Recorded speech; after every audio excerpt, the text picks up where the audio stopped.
Sinabi ni AFP Chief of Staff General Ricardo David na ang Sandatahang Lakas ng Pilipinas ay susunod lamang sa anumang tagubilin at desisyon ng Commander-in-Chief para sa kapakanan ng nakararami.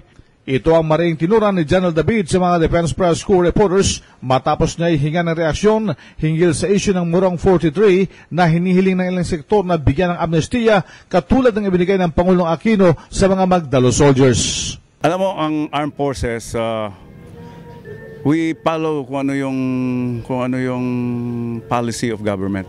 Ang tapos na yun sa armed forces, we turn them over to the proper institutions, yung Philippine National Police as well as the court. Kasi actually yung mag-file ng mga suit ay actually the fiscal. So bahala na yung judge, and we believe in our institutions. But are you confident, sir, that the arrest and but you maintain that the arrest and the detention of the 43 are legal? Of course, there was a proper process. There was the process of the arrest. Ang pagbasa ko, wala naman violations. It is up to the court to determine our positions doon sa ginawa namin.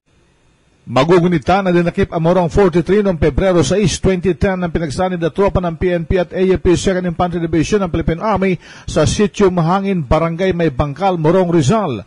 Sa pagkakahuli sa kanila, nakuha sa kanila ng mga otoridad ang 3 granada, 1 canister improvised landmine, 5 peraso ng IED, 2 kilo ng ammonium nitrate, 37 peraso ng improvised explosive sticks, 2 pistols, 1 caliber 38 revolver, mga medical paraphernalia, at cash na 259,000 mahigit at mga bayan muna party list campaign materials.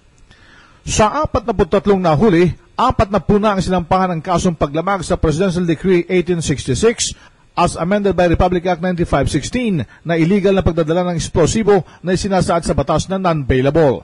Samantala, 3 naman ang sinampahan ng kasong paglamag sa Republic Act 8294 at ang COMELEC Resolution 871 na iligal na pagdadala ng baril sa panahon ng pangakampanya noong kasagsagan ng national election. Ang kasong ito ay kasalukuyang dinidinig sa RTC Branch 78 sa Morong, Rizal. RH 911, Bing Pormento ng DZRH Nationwide.